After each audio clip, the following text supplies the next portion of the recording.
Welcome back to Investing Talk Podcast. Today, we're really getting into a crucial upcoming event, Medtronic's pre-earnings analysis for the first quarter of fiscal year 2026. Our aim here is to cut through all the noise, take these complex financial reports and just boil them down into insights that, well, hopefully matter to you. Before we really unpack all the details, we do want to ask you, our fantastic listeners, if you could please subscribe, maybe give us a like, and leave a comment. Honestly, your engagement helps us out a ton. And if you're feeling particularly generous, hey, consider buying us a coffee. It definitely fuels these kinds of analyses. Oh, and also, if there's a specific company you'd like us to look into for a future show, just drop it in the comments below. Let us know. Absolutely. And our goal today is really to arm you with the essential info on Medtronic's upcoming earnings.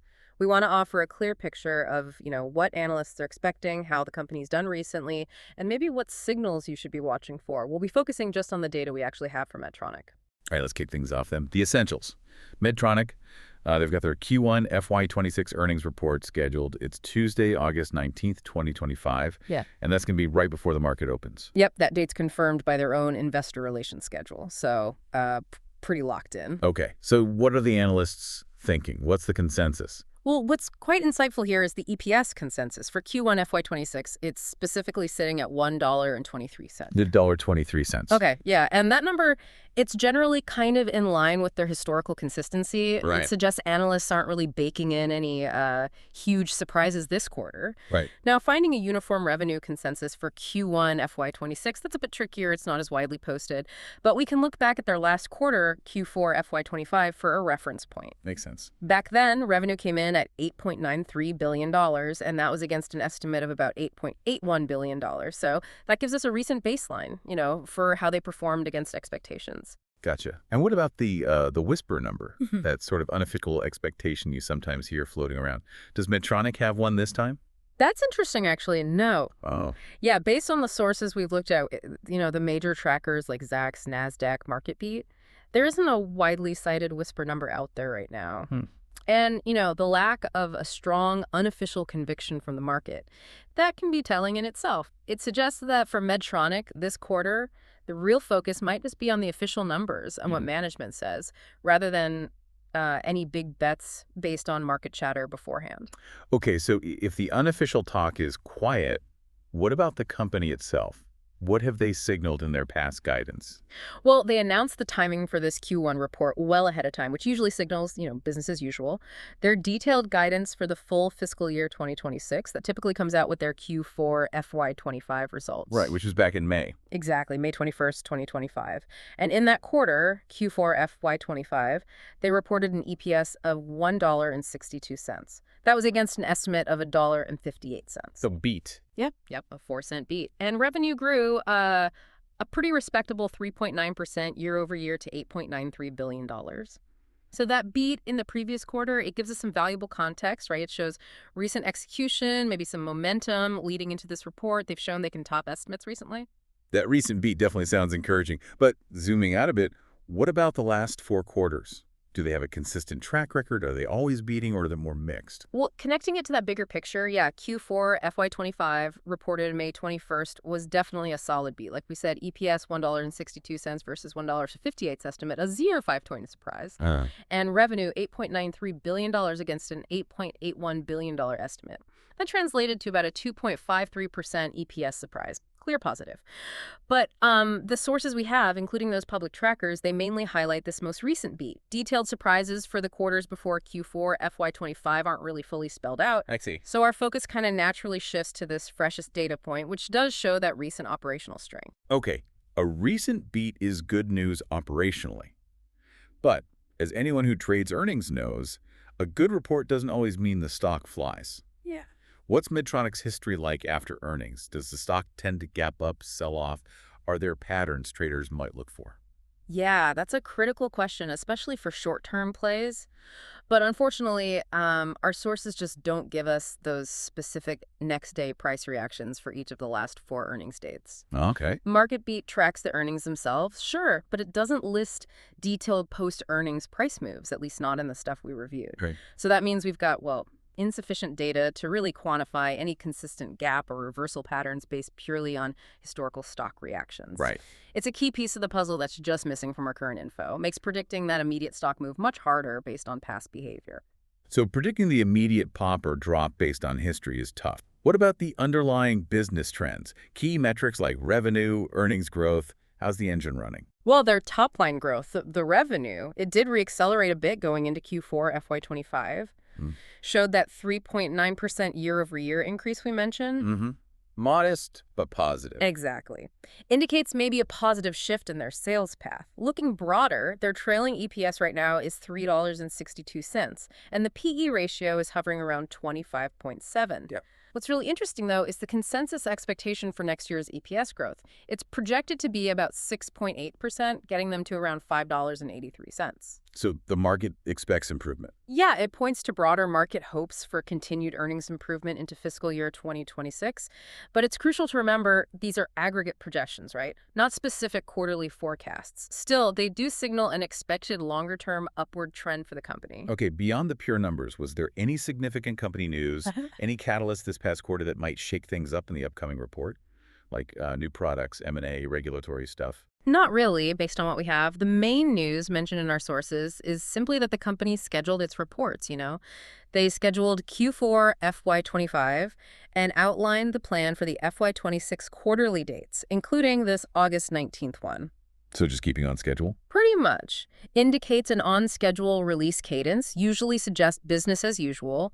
We haven't seen any big product headlines or other major corporate news in the provided sources that would jump out as a significant, unexpected catalyst for this particular quarter.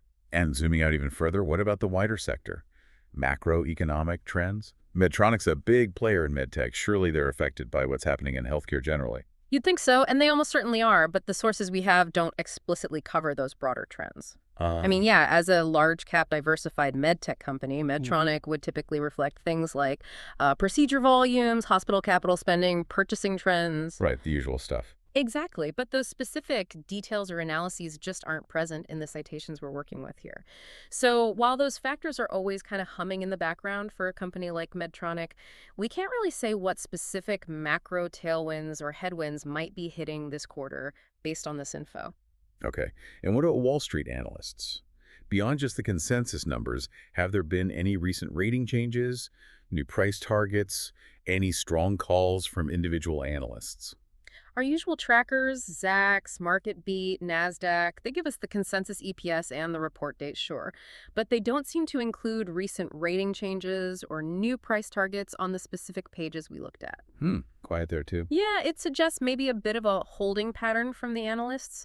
Perhaps they're generally okay with the current consensus, or maybe they're just waiting for the actual earnings call before making any big moves on their ratings or targets. Okay, let's turn to the stock chart itself. What about the price action before earnings? Is there a clear trend leading into this report? Sometimes the stock runs hot or pulls back ahead of the news. Well, we saw one snapshot from MarketBeat showing Medtronic at $92.80 at the close reference there. Just one data point, though. Exactly. A single snapshot doesn't really establish a multi-day pre-earnings trend. To see if there's real momentum, like a run-up or sell-off, we'd ideally need to look at the price over several days or weeks leading up to August 19th. We don't have that laid out here. Nope, not in our current data set. All right, what about the options market? That can often give clues, right? Implied volatility, options data. What are traders betting on in terms of the potential price move after the report? Yeah, that's often a really useful piece of the puzzle, but unfortunately... Let me guess. Yeah, that key info isn't provided in our sources either. Okay. We don't have specific call-put ratios, no explicit options implied move listed on these pages, and that lack of specific options data, it really limits our ability to gauge potential volatility or, the size of a potential price swing around the report. Right, that IV number is crucial for a lot of strategies. Absolutely. Implied volatility is basically the market's forecast for the swing. Without it, we're flying a bit blind on just how much movement the market is actually bracing for post-earnings. Okay, so we've got the consensus, the recent beat, but also quite a few unknowns. No whisper, limited history on reactions, no IV data. Given all that, let's think about the potential paths forward. What are the two main scenarios we should be considering when that report drops? Let's start with the bull case. Okay, for a bullish outcome, what you'd want to see is first an EPS beat above that $1.23 consensus. Naturally. But also coupled with clear evidence of continued year-over-year revenue growth and, importantly, stable or even improving margins. Their last quarter showed that momentum, the modest beat, the 3.9% revenue growth. If they sustain that, that's definitely favorable. And then, critically, a constructive tone on their outlook for the full fiscal year 2026. If they confirm or maybe even nudge up those full-year EPS growth expectations, remember market beat aggregates at around 6.8%, that would really help the stock, could see a nice re-rating towards those growth expectations, potential upside move. Makes sense. Okay, now for the other side. What would the bearish case look like for Medtronic? What kind of news would likely trigger a negative reaction? Well, the most obvious trigger would be an EPS miss against that $1.23 consensus. Right. Or even if they meet on EPS, maybe weaker than expected revenue growth, that could also spook investors. This would definitely put pressure on the shares, especially if management guidance for the rest of FY26 sounds cautious. So guiding down, basically. Exactly. Or even just sounding hesitant. If they indicate a slowdown relative to that aggregated EPS growth path of about 6.8% for next year, yeah, that could hurt. Any sign that performance is weakening or future growth looks softer than the market hopes could lead to a pretty swift downward move in the stock price. So, lots to watch. But if you had to pick just one thing, what's the single most critical metric or piece of information you'll be focusing on when that report hits the wires? The real make-or-break data point. The single most important, I'd have to say it's their forward guidance. The outlook? Specifically for fiscal year 2026 EPS and revenue. And not just the numbers, but also any qualitative commentary they give on the cadence of that growth through the year. Given that market beat projection points towards aggregate EPS reaching around $5.83 next year, how management frames the path to get there from their current trailing EPS of $3.62, that's likely going to be the primary driver of the market reaction. So it's less about the quarter they just finished and more about where they see things going. That's the stock reaction often, yes. It's about managing expectations for the future. Okay, so after digging through all this analysis, where do we land? What's our overall leaning heading into this Medtronic report? Bullish, bearish, neutral? I think overall our leaning has to be neutral. Neutral, okay. Yeah. Why? Well, the rationale is, look, we have the confirmed date, we have a clear consensus EPS number, and we have that recent Q4 beat showing steady growth. Those are positives, but we're missing some key inputs, right? The lack of a clear pre-earnings, implied volatility from the options market, no real whisper number, not much insight into specific positioning or fresh catalysts. It all just suggests a balanced stance. We don't really have enough strong data points pushing us clearly in one direction or the other. Right, and how confident are we in that neutral leaning? On a scale of, say, 1 to 10, where 1 is pure guesswork and 10 is absolute certainty. Confidence score. I'd probably put it out of 5. A 5, so right in the middle, unclear edge. Exactly. The data we do have supports a history of, well, at least a modest beat in the latest quarter. That's something. But the lack of visibility into the whisper number, the options pricing, any fresh analyst takes, it really limits conviction for making a strong directional call before the numbers actually come out. It's kind of a classic earnings situation, really. The knowns are, well, stable, but the unknowns feel pretty substantial. Creates a bit of a conundrum. Okay, a neutral lean with 5 out of 10 confidence. So what does this actually mean for listeners? For someone thinking about a trading or investing strategy around this specific earnings event, how should they approach it? Well, okay, let's break it down. For more risk-averse individuals, maybe the simplest advice is just to consider avoiding holding common stock right through the earnings print itself. Sit it out. Potentially. The risk of a significant gap, either up or down, without clear pre-indications, especially missing that options implied move data, it just makes it higher risk than usual. Or, if you feel you must be involved, think about small position sizing. Or maybe use hedged exposure, like buying a protective put option if you already own the stock, something to manage that potential gap risk. Okay, that's for the risk averse. What are those with a higher risk tolerance? Maybe looking for an event-driven trade. Right. Well, for more risk-tolerant folks, typical event-driven option strategies rely heavily on comparing the implied move, the IV, from options prices versus the move you expect based on your analysis. Which we can't easily do here. Exactly. Because we lack that sourced IV data from Medtronic in our materials, a more conservative approach seems sensible even for risk takers. Maybe that involves something like a Reduced size strangle, that's an options play, betting on a big move in either direction. Or perhaps a call spread if you're bullish but want defined risk. But these need IV data, ideally. They really do. You'd absolutely need to independently check the live implied volatility and the skew. That's how demand varies for different option strike prices much closer to August 19th. Honestly, absent that crucial 5E data, maybe a post-earnings reaction trade is better. Wait for the news, then trade. Yeah, like buying into strength if there's a clear beat and a raise in guidance. Or conversely, fading the stock, maybe shorting if there's a miss and they guide down. Let the information come out first. And what about long-term investors? People holding Medtronic for the bigger picture. Good question. For long-term investors, maybe with a time horizon aligned with that consensus EPS growth into fiscal 26, that 6.8% number market beat aggregates well, earnings volatility can sometimes be an opportunity. You might consider staged entries, buying a portion of your desired position if the stock dips on the report, or perhaps adding more if the report strongly confirms your long-term bullish thesis. So using the volatility. Potentially.